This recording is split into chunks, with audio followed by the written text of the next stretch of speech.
Hello student, তোমরা যারা ক্যালকাটা ইউনিভার্সিটির আন্ডারে 5th সেমিস্টারের ছাত্রছাত্রী আছো এবং তোমাদের রাষ্ট্রবিজ্ঞান সাবজেক্টটা এমডিসি কোর্সে অর্থাৎ পাস কোর্সে আছে, তোমাদের জন্য আজকে ক্লাসটা খুবই গুরুত্বপূর্ণ। আজকে ক্লাসে তোমাদের সিসি 7 পেপার অর্থাৎ ওয়েস্টার্ন পলিটিক্যাল থট 1 এই পেপার থেকে মোস্ট ইম্পর্টেন্ট দুটি 15 নম্বরের প্রশ্নের উত্তর নিয়ে আলোচনা করব। আজকে ক্লাসের প্রথম প্রশ্ন থাকছে, যে বদিনের সার্বভৌমিকতার তত্ত্ব আলোচনা করো, অর্থাৎ বোদার সার্বভৌমিকতার তত্ত্ব। এই প্রশ্নের উত্তরটা প্রথমে তোমরা বুঝে নাও। দেখো, রাষ্ট্রবিজ্ঞানের ইতিহাসে সার্বভৌমিকতার ধারণাটি আধুনিক রাষ্ট্রতত্ত্বের অন্যতম ভিত্তি। যদিও প্রাচীনকাল থেকে রাষ্ট্রের ক্ষমতা নিয়ে আলোচনা হয়েছে, তবু আধুনিক অর্থে সার্বভৌমিকতার ধারণা প্রথম সুস্পষ্টভাবে উপস্থাপন করেন ফরাসি দার্শনিক ও আইনজ্ঞ যা বোধা। ইউরোপের ধর্মযুদ্ধ ও রাজনৈতিক অস্থিরতার প্রেক্ষাপটে বোধা তার বিখ্যাত গ্রন্থ স্টেটের সার্বভৌমিকতার ধারণা তুলে ধরেন, যা আধুনিক রাষ্ট্রবিজ্ঞানের মূল ভিত্তি হিসাবে স্বীকৃত।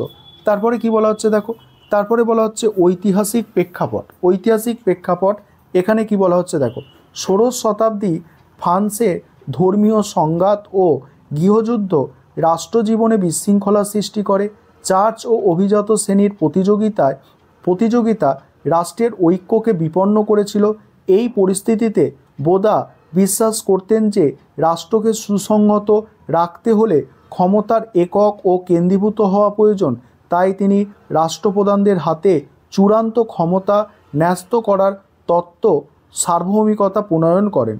পরের পয়েন্ট হচ্ছে দেখো, বদিনের সার্বভৌমিকতার তত্ত্ব। বোদার মতে সার্বভৌমিকতা হলো নাগরিক ও প্রজাদের ওপরে রাষ্ট্রের চরম ক্ষমতা, যা আইনের দ্বারা নিয়ন্ত্রিত নয়। তার তত্ত্বের মূল বৈশিষ্ট্য নিম্নরূপ।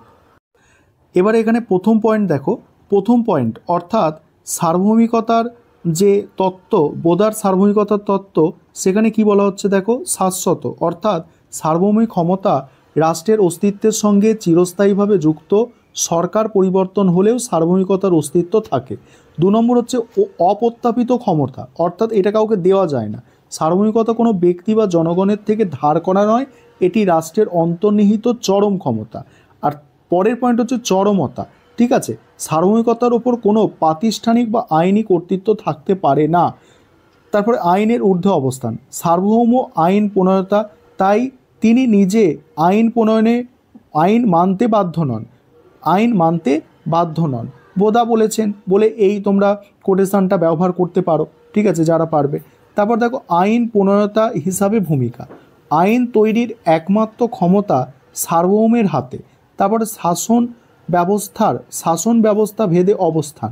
রাজতন্ত্রে রাজা, অভিজাততন্ত্রে পরিষদ, গণতন্ত্রে জনগণ সার্বভৌম হতে পারে, তবে বোদা নিজে রাজতন্ত্রের পক্ষে ছিলেন। এবার তত্ত্বের গুরুত্ব হচ্ছে আধুনিক জাতীয় রাষ্ট্রের ভিত্তি স্থাপন করে বোদার তত্ত্ব।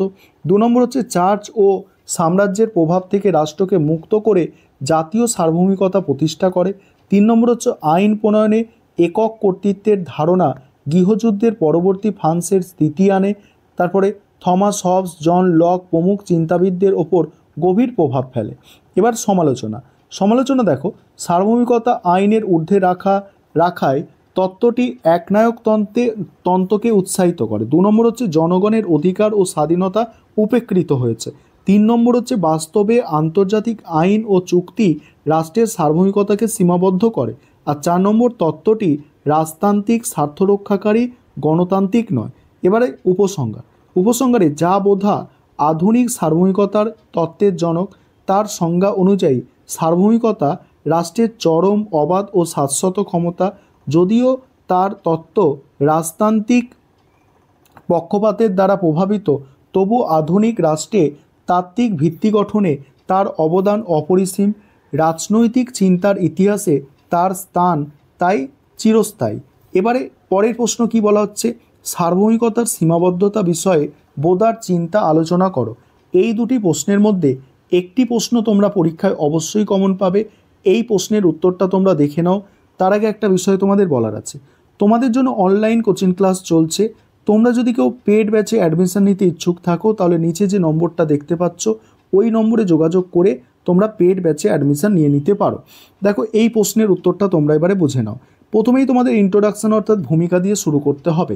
সেখানে কি লিখবে দেখো, রাষ্ট্রবিজ্ঞানে সার্বভৌমিকতার ভূমিকা আধুনিক রাষ্ট্র গঠনের অন্যতম ভিত্তি। মধ্যযুগে ধর্মযুদ্ধ ও গৃহযুদ্ধের ফলে যখন ইউরোপে বিশৃঙ্খলা দেখা দেয় তখন রাষ্ট্রকে ঐক্যবদ্ধ ও শক্তিশালী করার প্রয়োজনীয়তা অনুভূত হয়। এই প্রেক্ষাপটে ফরাসি দার্শনিক ও আইনজ্ঞ যা বোদা তার বিখ্যাত গ্রন্থ রিপাবলিক এ সার্বভৌমিকতার তত্ত্ব ব্যাখ্যা করেন। বোদার মতে সার্বভৌমিকতা হলো নাগরিক ও প্রজাদের উপরে রাষ্ট্রের চরম ক্ষমতা, যা আইনের দ্বারা নিয়ন্ত্রিত নয়। তবে তিনি উপলব্ধি করেছিলেন যে এই তত্ত্বে স্বৈরতন্ত্রকে উৎসাহিত করতে পারে, তাই তিনি সার্বভৌমিকতার কিছু সীমাবদ্ধতার কথাও উল্লেখ করেন। তারপরে বলছে দেখো, বোদার সার্বভৌমিকতার তত্ত্ব। বোদার মতে সার্বভৌম ক্ষমতা রাষ্ট্রের সর্বোচ্চ শাশ্বত ও অবাধ ক্ষমতা। এটি অন্য কারো কাছ থেকে প্রত্যাবৃত্ত নয় এবং আইন প্রণয়নের মাধ্যমে অধিকার সার্বভৌমের হাতে নিহিত। তিনি বলেছেন আইন প্রণয়নের প্রথা পরিবর্তন করতে পারে কিন্তু প্রথা আইন প্রণয়ন করতে পারে না। রাজতন্ত্রে রাজা, অভিজাততন্ত্রে অভিজাত পরিষদ এবং গণতন্ত্রে জনগণ সার্বভৌম হতে পারে। তবে বোদা নিজে ছিলেন রাজতান্ত্রিক মতের সমর্থক। যদিও তিনি সার্বভৌমিকতার চরম শক্তি স্বীকার করেছেন, তবু এর প্রয়োগের কিছু নৈতিক ও আইনগত সীমা আরোপ করেছেন। এবার হচ্ছে সার্বভৌমিকতার সীমাবদ্ধতা বিষয়ে বোদার চিন্তা। সেখানে প্রথম পয়েন্ট হচ্ছে ঐশ্বরিক ও স্বাভাবিক আইনের সীমাবদ্ধতা। বোদা বিশ্বাস করতেন যে সার্বভৌম ক্ষমতা ঈশ্বরের আইন ও প্রাকৃতিক আইনের অধীন। যে শাসক ঈশ্বরের প্রতি আনুগত্য প্রদর্শন করে তিনিই প্রকৃত রাজা, অন্যথায় তিনি স্বৈরাচারী। তবে এই সীমা নৈতিক আইনগত নয়, কারণ প্রকৃত আইন লঙ্ঘন করলে সার্বভৌমকে দায়ী করার কোনো বাস্তব ব্যবস্থা তিনি দেননি। এই জন্য ঐতিহাসিক সাবাইন একে বিভ্রান্তিমূলক বলে উল্লেখ করেছেন। 2 নম্বর পয়েন্ট হচ্ছে সাংবিধানিক আইনের সীমাবদ্ধতা। বোদা মনে করতেন সার্বভৌম শক্তি সাংবিধানিক বা মৌলিক আইনের ঊর্ধ্বে নয়। যেমন উত্তরাধিকার সূত্রে রাজত্বের নিয়ম পরিবর্তন বা সাম্রাজ্যের অংশ বিভক্ত করা সার্বভৌমের পক্ষে অসম্ভব। তবে এখানে একটি দ্বন্দ্ব দেখা যায়, কারণ তিনি একদিকে সার্বভৌমের আইনের উৎস বলেছেন, অন্যদিকে তাকে সাংবিধানিক আইনের অধীনে রেখেছেন। তারপর হচ্ছে দেখো সম্পত্তির সীমাবদ্ধতা।